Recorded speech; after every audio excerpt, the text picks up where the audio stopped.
Hi there, everybody, and welcome to the Battle for a Healthy Voice. I'm Dave Moyer, vocal coach of over 50 years, and my host and producer is Sunny Galt. Here's Sunny. Hi guys! Welcome to today's video. This is part of a series that we're doing on singing and breathing exercises. Yes. Today, David and I are going to tell you more about legato and staccato. But before we do that, we want to promote our website because this is where you can get tons more videos just like this, and you can learn more about David's online Zoom class. It's a group class where he can teach you pure bel canto, and you can start to learn and improve not just your singing voice, but your speaking voice to have that longevity that we talk about, so you can be singing and speaking beautifully for years to come. Yes. Right? Yes, absolutely. Okay. And sing to your grandbaby Yeah. when you're about 70 or 80 years old like me. Right. Okay, David, legato and staccato. First of all, let's Okay. define this. What are we talking Well, about here? legato is when you connect sounds together smoothly, Okay. without accents.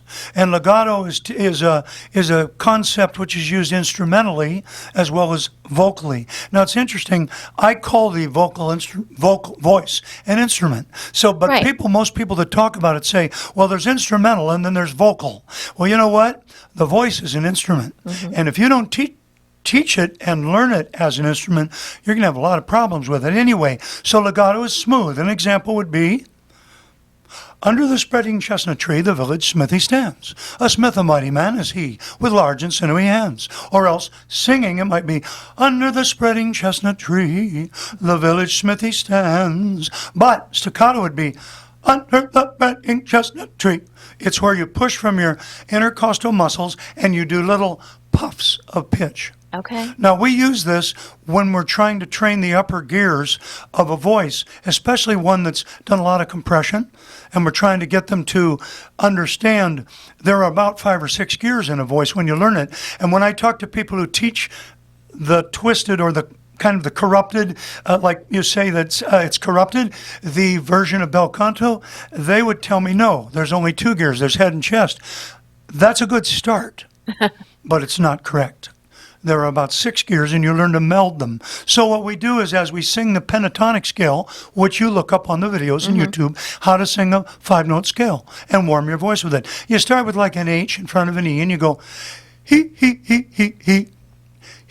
but you don't do that at first. At first, you try to do it legato. Okay. He.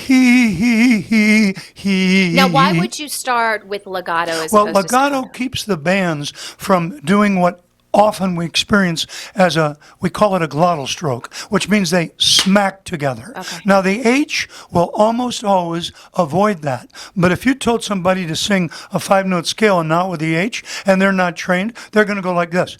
E, when the bands went, which means it's like taking a small ball-peen hammer and saying, oh, I'll tighten my fist, and I can hit it with the hammer 5 or 6 times. It won't hurt my hand. Yeah. No, it won't hurt your hand. It'll damage destroy your it. hand. Yeah. Destroy it. Okay, so legato. Now, as we warm the voice down, going up, which means you do 5 notes down, then you raise a half step. So you're going he, right? We get to a point where it switches or it doesn't switch because there are gear shifts. And then if that breaks, then I say, okay, let's just staccato it like this.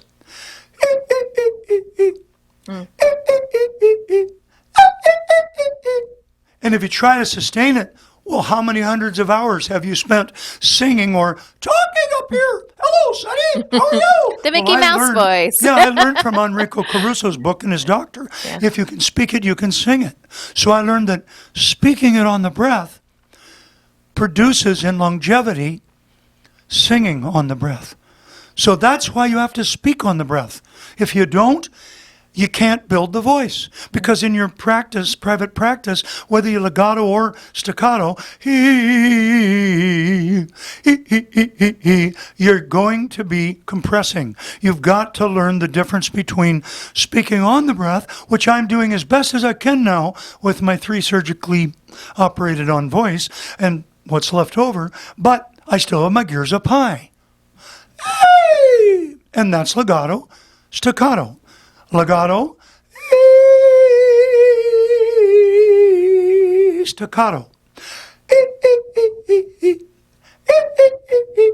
And that really helps to place the right pitch in the correct gear as you're training the voice. After you get better at it, then I say, make it a tiny bit longer. Now it's just longer notes. They're not really staccato, but there's still a little push. And then longer. Finally. You're building up to that. Yeah. Yeah, and that's where you're building to. But don't think for a minute that those upper gears are going to work like your lower gears. For example, Sonny, you're in your 40s and I'm in my 70s. Well, I have a man who started voice with me when he was 74. He's now 82. But you know what? Wait till you hear him. You're never the man too sounds old. like he's 35 years old. Really? Wow. It's beautiful. We're going to have him on the show at one point. At We some totally point. should. Yep. So what David and I are talking about is pure bel canto. Again, visit our website, learn a little bit more about what we're talking about, watch more of our videos, subscribe if you haven't already, and consider taking David's class, right? And where you another can thing learn I'd more. like to add, which is if you're a teacher and you teach bel canto and you're teaching it with a distended jaw, like that expanded sound, I would like you to contact me by email. And please, let's have a discussion. Yeah. Yeah, like we used to when I was in college. We used to go to the coffee house and have talks at the COG. Yeah. Yep. You can do it over Zoom now, right? Yeah, Zoom. Yeah. All right, guys. Thanks so much for watching. We'll see you in the next video.